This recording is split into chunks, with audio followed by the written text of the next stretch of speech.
मैं बताऊं उसका कारण बताता हूँ, टाइम ज़्यादा है। एक तो बोलेगा विजेंद्र, संदीप और जगदीश कोचर और एक कोच और बोलेगा।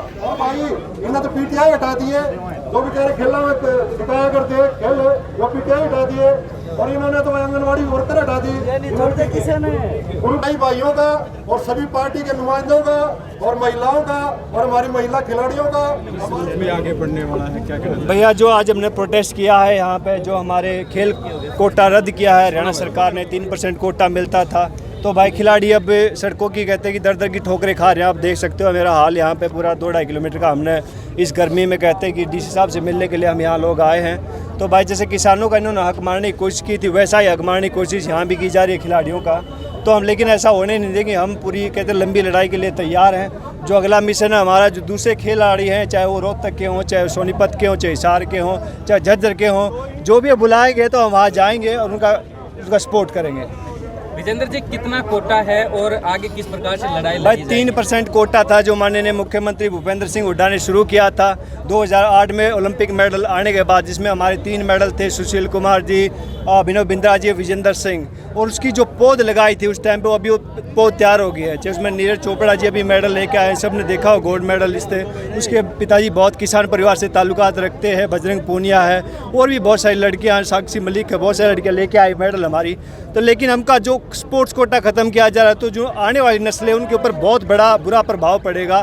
जो हमारे बच्चे हैं वो कहते बिल्कुल कहते उनको खेल कहते उनमें इच्छा ही नहीं हुई खेल में जाने की। तो हम इसकी लड़ाई लड़ रहे हैं, जो आगे आने वाली नस्लें उनकी लड़ाई है हमारी है। आपने बात कही आंदोलन करेंगे, अभी हिसार में, सोनीपत में विधानसभा का भी घेराव करने की बात की नरेंद्र मोदी की, जो दिल्ली में है वहाँ पर जाने की। जी बिल्कुल, जी बिल्कुल। हम कहते यहाँ से कहते कि जब बच्चा रोता है तो उसकी माँ तभी दूध पिलाती है। तो भैया हम रोने लग रहे हैं और हम जाएंगे सीधा खट्टर साहब के पास, उनसे रिक्वेस्ट करेंगे, सर हमारी जो 3% कोटा था उसका बहाल करो। तो अच्छी बात है, बहुत बढ़िया बात है। उसका 6% करोगे तो भाई हम आपकी भी जिंदाबाद बोलेंगे। बिल्कुल, हम संयुक्त खेल मोर्चा की तरफ से आए हैं, हमने सभी लोगों को बुलाया था यहाँ पे, भाई जिस पार्टी जिस संगठन को इसमें हिस्सा लेना था आप आइए, हम उनका साथ देंगे आगे आने वाले टाइम पर।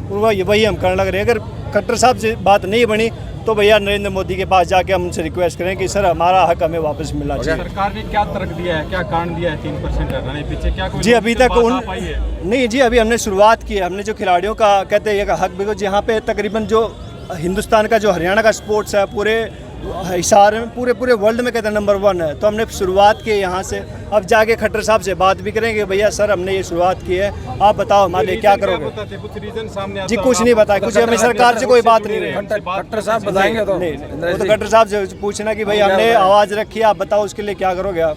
ये 3% के लिए लड़ाई रहेगी या ज़्यादा की डिमांड? ज़्यादा की डिमांड है, डबल करो, 6% करो, बिकॉज जिससे हमारी परफॉर्मेंस आ रही है उसके हिसाब से 6% भी कम होगा हमारे लिए। 3 से बढ़ाएं। और अभी पहले जी ओलंपिक 24 में आएगा। अभी पहले ही सरकार में सिर्फ 3% खेल कोटा था जो कि पूरा नहीं था, उसमें सब खिलाड़ियों को नौकरी नहीं मिल पाती थी, और अब जो 3% था वो भी हटा दिया गया है। तो खिलाड़ी क्या करेंगे? हम क्यों खेलते हैं? हम नौकरी के लिए ही खेलते हैं, हमारी पढ़ाई वैसे ही छूट जाती है। तो खेल वाली जो मेन स्ट्रीम है उसमें हमें नौकरी नहीं मिल सकती, तो हमारा खेल कोटा वापस दिया जाए। प्रदर्शन किया गया है, क्या मांग उठाई जा रही है? अंतर्राष्ट्रीय खिलाड़ी हाँ जी, हम सब यही कहना चाहेंगे कि हरियाणा सरकार को खेल कोटा और बढ़ाना चाहिए, ना कि खत्म करना चाहिए। तो हमारी यही अनुरोध है खट्टर जी से और सबसे सरकार से कि हमारा खेल कोटा वापस दिया जाए। परिवार पर क्या असर पड़ता है? हम जो खेलते हैं, जो खिलाड़ी है वो इसलिए खेल शुरू करता है कि उसे नौकरी मिलेगी, और नौकरी मिलेगी और उसके बाद उसका जो परिवार है उसको इकोनॉमिकल सपोर्ट मिलेगा। लेकिन अब अगर नौकरी नहीं मिलेगी तो खिलाड़ी क्यों खेलते हैं? उससे खिलाड़ियों का क्या नुकसान होगा? मेरा नाम सोनिया चहल है, मैं वर्ल्ड सिल्वर मेडलिस्ट हूँ, और हमारा जो 3% कोटा ख़त्म किया है इसमें इस खिलाड़ियों को बहुत बड़ा नुकसान हुआ है। और हमें जब ये न्यूज़ मिली, जब कोच साहब ने हमें बताया तो सर ने बताया कि बहुत नुकसान हो चुका है खिलाड़ियों को। जब एक ग्राउंड लेवल का बच्चा जब ये ट्रेनिंग करता है तो उसको पता है बहुत सारी प्रॉब्लम्स आती हैं, और सबसे फर्स्ट प्रायोरिटी उनकी जॉब होती है। अब वो जॉब ही नहीं रहेगी तो खिलाड़ी आगे कैसे बढ़ेगा? तो हम सरकार से अपील करते हैं हमारा जो खेल कोटा 3% बढ़ाया जाए, ना कि घटाया जाए।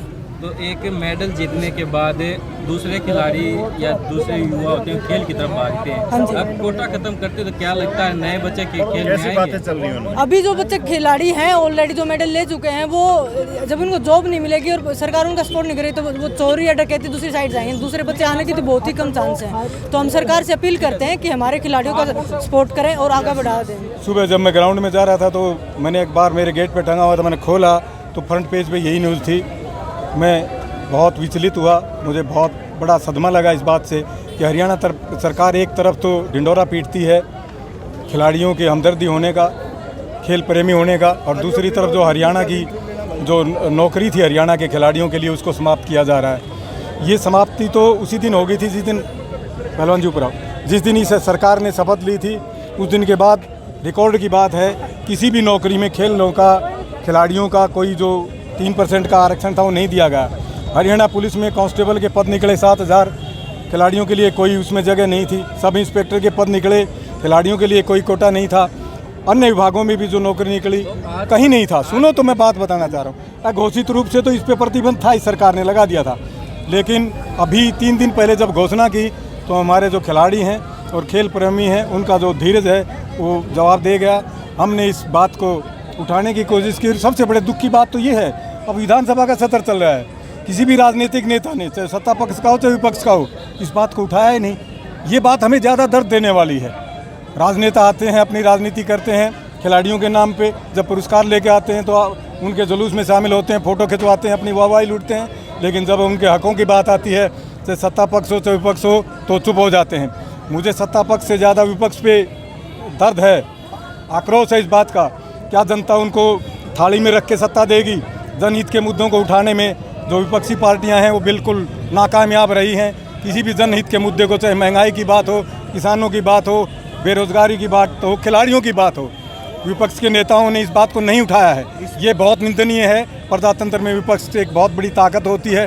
सरकार के ऊपर सबसे बड़ा जो पहरा होता है विपक्ष की तीखी नज़रों का होता है।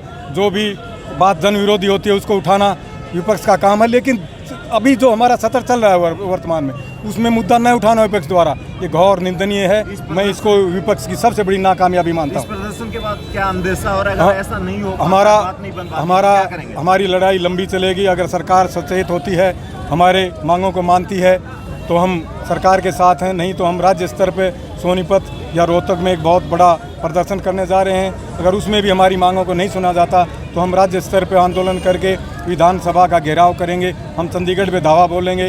हम अपना हक मांग रहे हैं, अगर नहीं मिलता तो हम अपना हक छीनना भी जानते हैं। जो हक नहीं मिलते हैं तो हम अपना हक छीन के लेंगे। यही बात है। मैं युवाओं का आह्वान करता हूँ कि वो अपनी शक्ति का प्रदर्शन करें, अपने आप को सचेत करें और लड़ने के लिए तैयार रखें। सरकार से हम अपने हकों को छीन के लेंगे अगर मांगने से नहीं देती है तो।